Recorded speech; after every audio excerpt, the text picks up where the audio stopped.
সাথে বাড়ি আজান শুনে পেশাব করে, পেশাব করে আবার ল্যাপের ভিতরে ঢোকে। হুজুর কি পেশাব করার জন্য ডাক দিছে? মানে এত জোরে আজান হচ্ছে তো বাড়ি যেহেতু মসজিদের ধারেতি, মসজিদের সাথেই বাড়ি, কপাল পরা আজান শুনে মসজিদে আসে না। যুবক আর কবে নামাজ ধরবা? কয় হুজুর নামাজ ধরবো নামাজ ধরবো। ওই যে হঠাৎ করে যেদিন মৃত্যুটা চলে আসবে সেই দিন বুঝবা। তুমি নামাজ ধরতে ধরতে আজরাইল তোমারে ধরে ফেলবে। কথা বলে ঠিক না? হুজুর পরে ভালো হবো, সময় তো অনেক আছে। তুমি যে দাড়ি পাকা পর্যন্ত মুরব্বীর কাতার পর্যন্ত যাইতে পারবা হায়াত নিয়ে, এই গ্যারান্টি কি আছে যুবক? হঠাৎ করে মৃত্যু চলে আসবে। এত দুর্ঘটনা দেখো, হৃদয় কাঁপে না? হ্যাঁ, এত লাশের মিছিল দেখো, হৃদয় কি কাঁপে না? কবে তুমি মানুষ হবে যুবক? আল্লাহর ঘরে আজান হয়, কেন তুমি মসজিদে যাও না? কি কাজে ব্যস্ত তুমি? দুনিয়ার কাজ পরেও করা যাবে। এই জন্য বাজার আমাদের নামাজই হওয়া লাগবে। মসজিদগুলো সুন্দর বানাইলে হবে না, ইমানটাও সুন্দর হওয়া লাগবে। কথা কয় না? কথা কয়। আগের মসজিদ ছিল কাঁচা, কিন্তু মুসলমানের ইমান ছিল পাকা। বর্তমানে মসজিদ হয়ে গেছে পাকা, মুসলমানদের ইমান হয়ে গেছে কাঁচা। কথা বলে ঠিক? এক ওয়াক্ত নামাজ পড়ে না, এরপরে পাক্কা ইমানদার দাবি করে। যার নামাজ নাই তার ইমান নাই। আল্লাহ রাসূল বলেছেন বাইনাল আবদি ওয়া বাইনাল কুফরি তারকুস সালাহ। একজন ইমানদার একজন বেঈমানের মধ্যে পার্থক্যকারী যে জিনিস তার নাম হলো সালাত। কথা বলে না কেন? ইমানদার নামাজ পড়ে, বেঈমান নামাজ পড়ে না। কিয়ামতের সর্বপ্রথম আল্লাহ তাআলা বান্দার সালাতের হিসাব নেবেন। কথা বলেন ঠিক? আদায় করা দরকার আছে না নাই? 5 ওয়াক্ত সালাত আদায় করব তো ইনশাআল্লাহ। শুধু কি জুমাই পড়ব নাকি 5 ওয়াক্ত পড়ব ইনশাআল্লাহ? আল্লাহ আমাদের সবাইকে 5 ওয়াক্ত নামাজি বানায় দেন। জোরে বলেন আমিন। এইবার 2 নাম্বার শুনেন, আমার দিকে তাকান। 2 নাম্বার হলো ওয়ানহার। ওয়ানহার মানে কোরবানি করা, নিজের আমিত্বকে কোরবানি করা, অহংকারকে কোরবানি করা, নিজের ভিতরে টাকা পশু সুলভ আচরণকে কোরবানি করা, নিজের জানমাল সময় অর্থকে কোরবানি করা, শহীদ আবু সাঈদ মুগ্ধের মতো দেশের জন্য কোরবানি হওয়া। কথা কি বোঝেন? ভালো করে বোঝার চেষ্টা করবেন বাজান।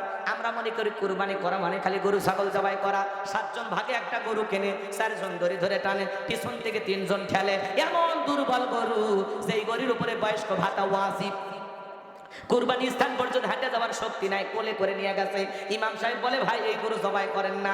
বলে হুজুর ওপরে হাত রেখে গেলে ভিতরে গোস্ত সেট করা আছে, আপনি গেলে জবাই করে দেন। এরকম দুর্বল গাবি জবাই করলে কিন্তু কোরবানি হবে না।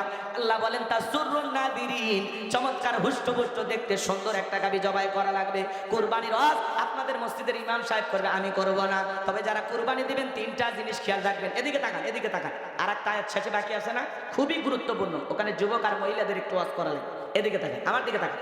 3টা জিনিস খেয়াল করবেন। 1 নাম্বার হলো যারা কুরবানি দিবেন নিয়ত সহিহ। ইন্নামাল আ'মালু বিন্নিয়াত। প্রত্যেকটা কাজ নিয়তের উপরে নির্ভরশীল। নিয়তটাকে সহি করবেন যে কুরবানি আল্লাহর জন্য। কার জন্য? আল্লাহর জন্য। অনেকে বলে হুজুর কুরবানি না দিলে বছর কাটিন ছেলে মেয়ে মানুষের বস্তুর দিকে তাকে থাকবে, আমি বাপ হয়ে এটা সহ্য করতে পারবো না, কিস্তি তুলে হলেও কুরবানি দেব। কথা কয় না? হুজুর নতুন মেয়ের বিয়ে দিয়েছি, জামাই বাড়িতে বসতো না পাঠালে আমার মেয়ের এতগুলো কথা হোনায়া দেবে, আমার মেয়ের মান সম্মান থাকবে না, আমিও নতুন শ্বশুর হিসেবে কষ্ট পাবে। অতএব সুদের উপরে টাকা নিয়ে হলেও কুরবানি দেব। হুজুর কথা কয় না গো? আছে না? না আপনারাই বলেন, সুদের উপর আর কিস্তির উপর টাকা নিয়ে কুরবানি দিলে হবে? জায়েজ না হারাম? আল্লাহ আপনাকে সামর্থ্য দিয়েছে, আপনি কুরবানি দেবেন। সামর্থ্য নাই, জোর নাই। ইসলাম কি আপনার জোর করছে? আগে খাওয়ার নিয়ত কে? কুরবানি করা মানে কি খাওয়া? কুরবানি করা মানে কি? ত্যাগ করা, স্যাক্রিফাইস করা, বিলিয়ে দেয়া, বন্টন করা। ভোগের নাম কুরবানি নয়, ত্যাগের নাম কুরবানি। নিজে না খায়া অন্যের মুখে হাসি ফুটানোর নাম কুরবানি। কুরবানি দিয়ে গরুর গোশত ফ্রিজে থুইয়া বইয়ের হাতে বিকেলে 2-4টা খাইয়া নজিপুর বাজারে যায়া দোকানদার কাছে একটা ঠান্ডা দে, আসি দে, কুরবানির গোশত এইবার সেই টেস্ট। আর বাড়ির পাশে প্রতিবেশী গরিব মানুষ সকাল থেকে মশলা বাইটা, আদা রসুন বাইটা। আমার কথা কি বোঝেন? আপনারা কি বলেন? মশলা রেডি করা কি বলেন? বাটা বলে না? আচ্ছা, গাইবান্ধার নওগাঁয় তাহলে কথা ঠিকই আছে। মশলা বাইটা, আদা রসুন বাইটা, কি সুন্দর করে মশলা রেডি করে আছে। ছোট্ট বাচ্চাগুলো বলে মা গোস্ত কি রান্না করবা না? বলে বাবা একটু অপেক্ষা কর, ওই যে প্রতিবেশী কুরবানি দিছে, একটু পরে তো দিয়ে যাবে, ওরা দিয়ে গেলেই আমি তোদেরকে রান্না করে খাওয়াবো। অপেক্ষায় অপেক্ষায় বসে থাকে। কত গরিব এরকম পড়ে থাকে, যাদের ঘরে 2-4